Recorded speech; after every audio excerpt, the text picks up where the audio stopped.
She cheated on me, and this is how I found out about it.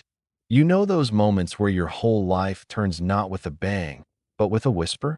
Mine came in the form of a misfiled folder labeled Winter Thoughts on the top shelf of our bedroom closet. I wasn't looking for anything that day, just trying to find the old humidifier because my throat was dry and I thought, maybe this is how middle age starts. Instead, I found, well, her.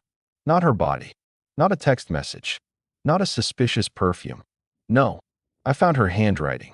A stack of letters, bound with a red ribbon like something out of a Nicholas Sparks novel. Except Jane doesn't read romance. She reads true crime. She says happy endings bore her. At first, I thought they were old love letters she'd written to me and never given. But no, they were too recent.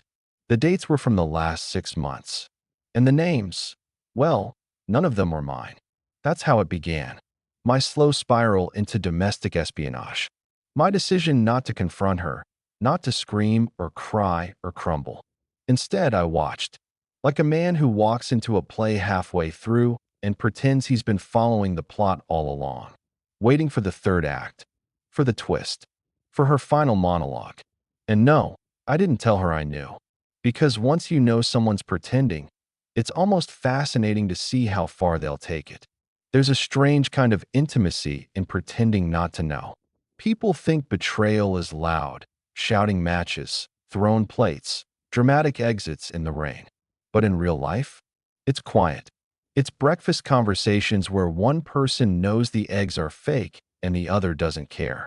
It's her brushing her teeth while I stand behind her in the mirror, both of us performing marriage like it's a two-man play we forgot how to improvise. Jane always liked paper. She said the digital world made her feel disconnected. She journaled in leather-bound books, scribbled grocery lists on the backs of receipts, and wrote cards she never sent. I used to find it charming. Now I know it was something else entirely, a way of hiding things in plain sight. Those letters I found, they weren't even hidden well. Top shelf, behind a heating pad and a broken flashlight. Like she wanted me to find them, but couldn't bring herself to leave them on the pillow. They weren't addressed to me. Not once. And it wasn't just the words that got me. It was the way she wrote to him. Like he knew her better than I did. Like he had a backstage pass to her mind. And I was just standing in the lobby wondering where all the music had gone. After I read the first letter, I stood in the closet for 27 minutes. I remember the time because my watch left an impression on my wrist from how tightly I was clenching my arm. And then, I put everything back exactly as I found it. Why? Because I needed to see how far she'd go. Because a part of me wanted to understand whether it was still possible to love someone you no longer trusted. Because if marriage is a performance, then I wanted to see how the show ended. And I've got a front row seat. We met at a bookstore that sold coffee stronger than its paperbacks. She worked the counter on Saturdays, always smelling faintly of cinnamon and printer ink, and I, pretending to be interested in postmodern fiction, kept buying books I never read just to hear her say my name when she rang me up. Keith, she'd say, soft, like it had too many syllables. Again, our first real conversation wasn't about politics or philosophy or how many siblings we had. It was about bookmarks. She said dog-earing pages was a betrayal of trust. And I joked that if I ever wrote a novel, I'd dedicate it to all the abused corners of forgotten books. She laughed, loud, unfiltered, a laugh that felt like permission to be stupid around her. She wasn't like anyone I'd ever dated. She made messes and didn't apologize for them. She drank milk out of the carton. She once painted a whole wall yellow just because she hated how quiet the apartment felt after I left for work. I thought it was eccentricity. I called it charm. Looking back, it might have been something else. But in the beginning, you don't question the music when you're dancing in the dark. You just hope the song doesn't end. We moved in together 9 months in. It was too soon, everyone said. But with Jane, time didn't feel linear. It'd been around her. A Sunday could stretch into a lifetime if she decided to make pancakes and talk about the universe. We had a thing, her and I. A rhythm. She hated loading the dishwasher. I hated folding laundry. We made a truce. She'd never touch a dish. and I'd live with wrinkled shirts. We'd fight over stupid things, whose turn it was to buy toilet paper, whether a bat could technically be a pet, and then we'd make up in even dumber ways. Once she wrote me a haiku about how bad she felt for finishing the last slice of pizza. I still have it. It rhymed, which haikus aren't supposed to do. I remember our wedding day more for the weather than the vows. It was hot, suffocatingly so, and she laughed when my tie soaked through. She said, "Now you know how my thighs feel in this dress." That's the kind of woman she was, honest to the point of inappropriate, and I loved her for it. For a while, we were happy in the kind of way you don't notice while it's happening, which is maybe the saddest kind of happy. We built a life like most people do, one grocery trip, one Netflix show, one missed alarm at a time. And in that unremarkable, unspectacular stretch of years, I believed we had something unshakable. She still left me notes, even after 5 years of marriage, tucked into coat pockets, on the bathroom mirror. "Don't forget your mind. Make sure you breathe today. I'm still wild for you." And maybe that's what made it so hard to see what was coming. Or maybe that's how she covered her tracks, by making sure I was always looking in the wrong direction.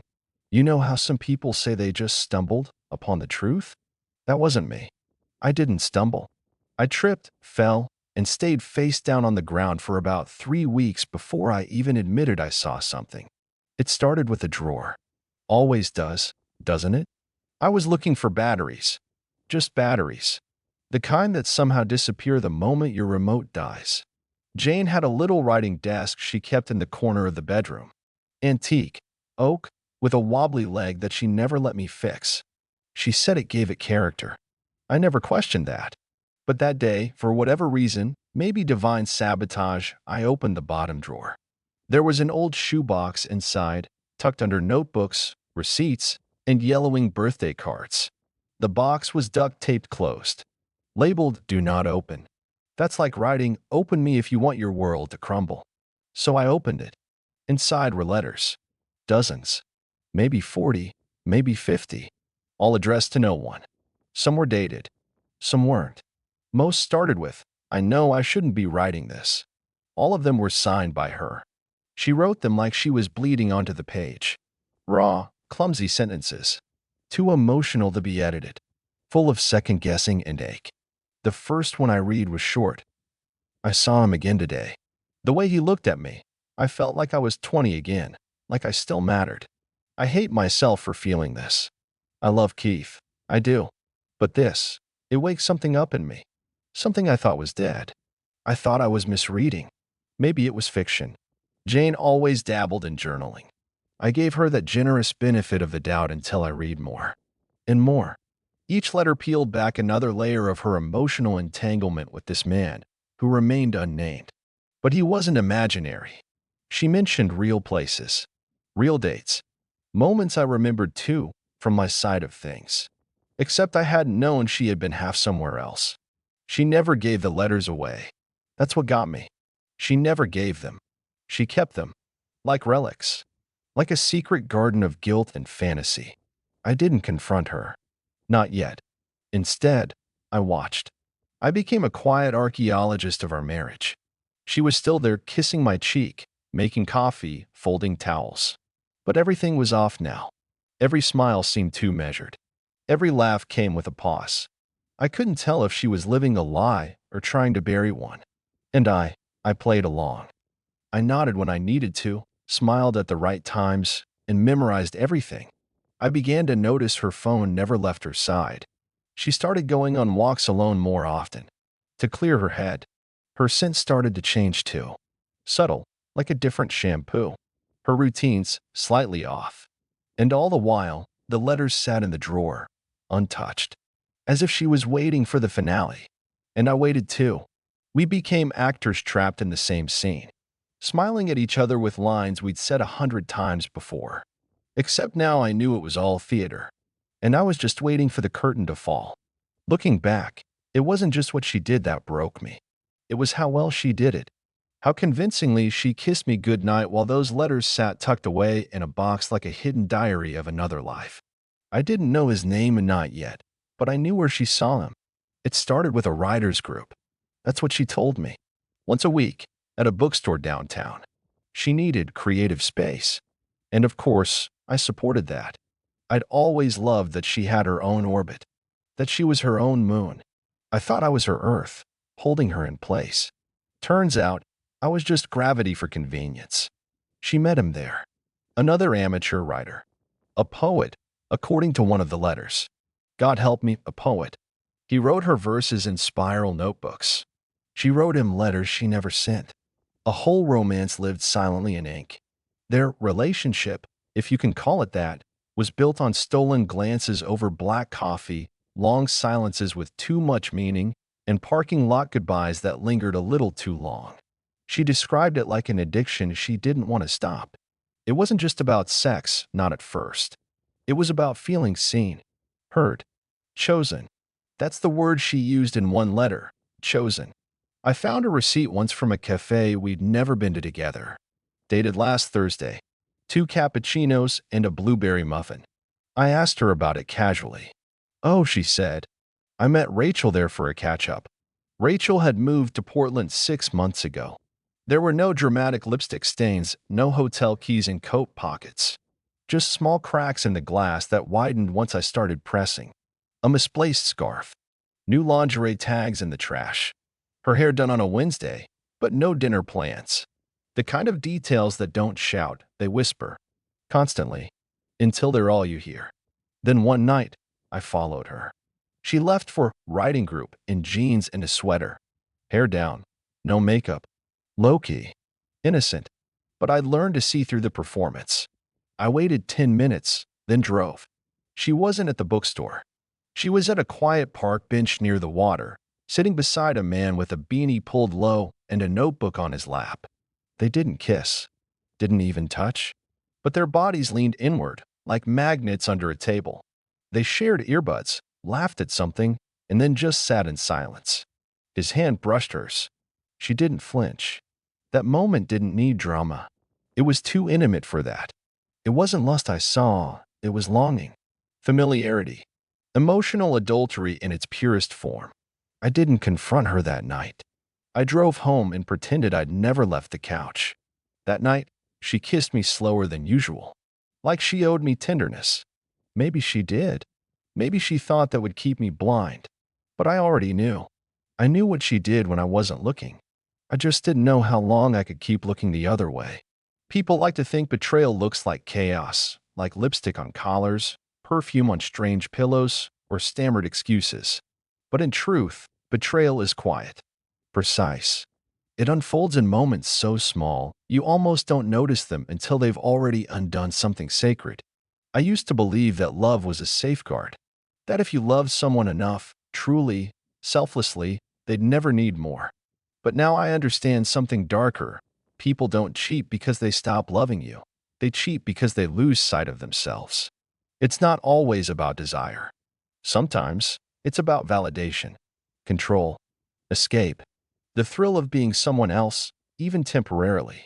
A person can be happy, married, well-fed, and still ache for something they can't name.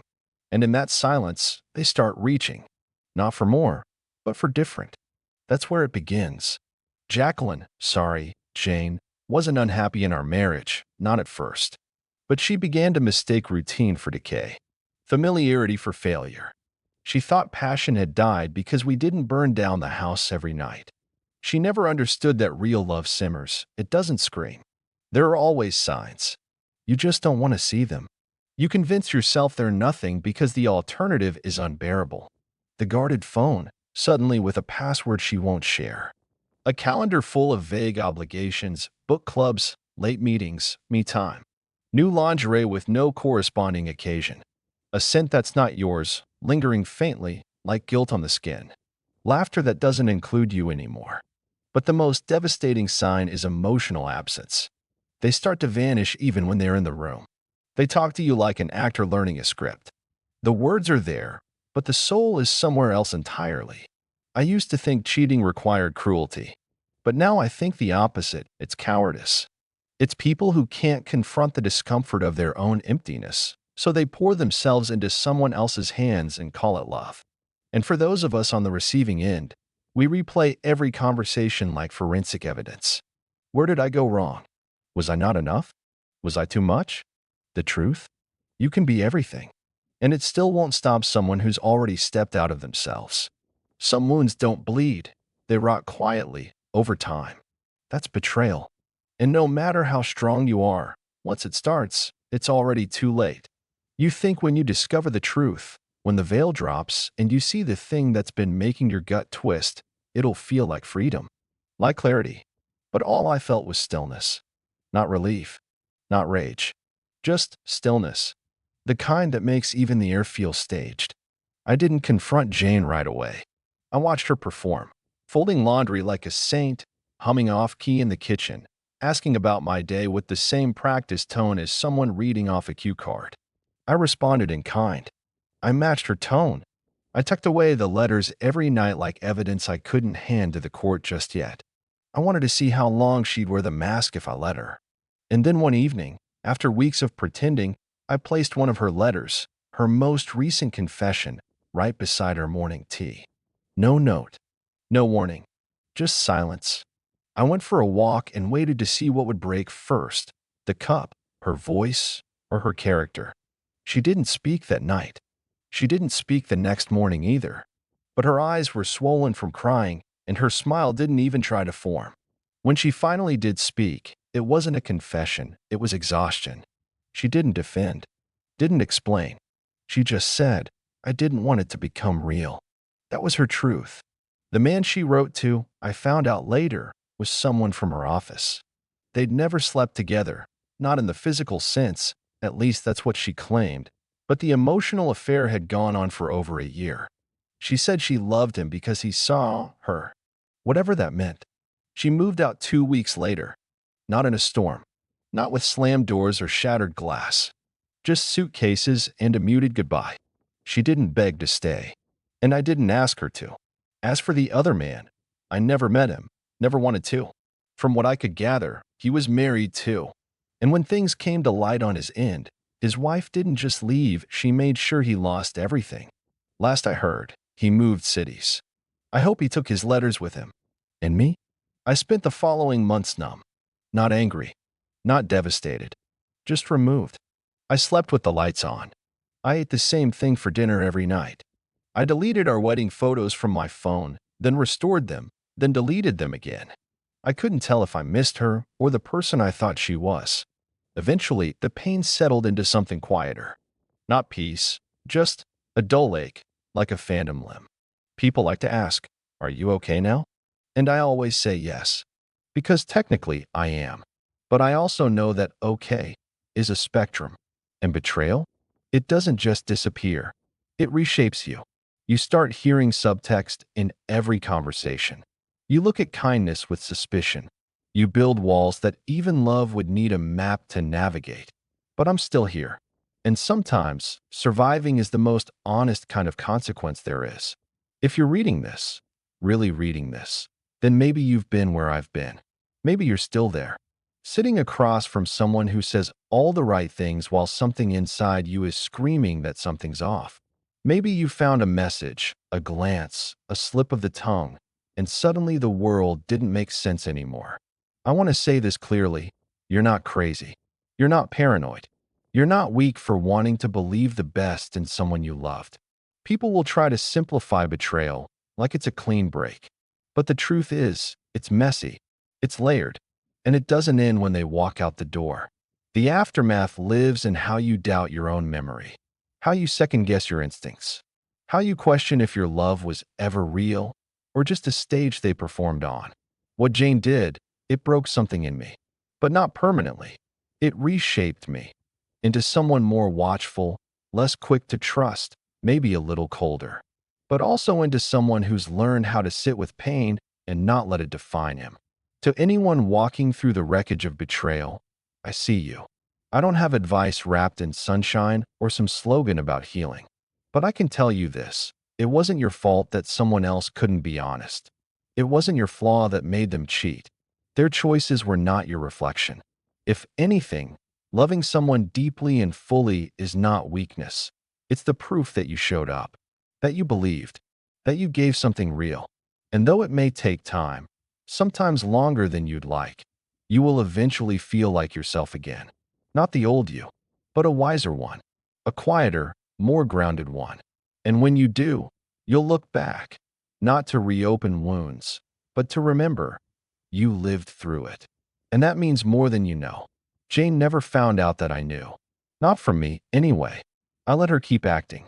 I let her play the devoted wife, the wistful thinker, the woman who tucked away letters like precious secrets she never meant to send. She still doesn't know I read every word, that I saw the name.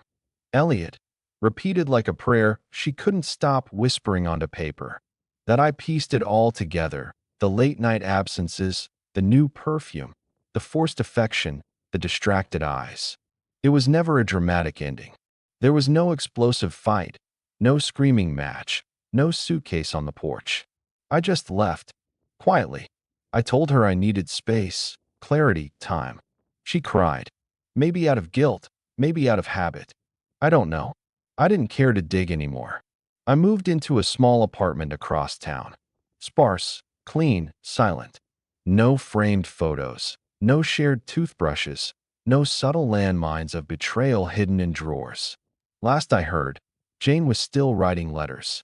Maybe to him, maybe about me, maybe just to feel something again. I don't know. And me? I work. I sleep. I go to therapy. I cook alone. I let silence fill the corners where her voice used to echo. And on some nights, when I forget to harden myself, I miss her. Not the woman she turned out to be, but the version I thought she was. But that's the thing about illusions. You can miss them even when you know they're not real. Some stories end with closure, some with forgiveness.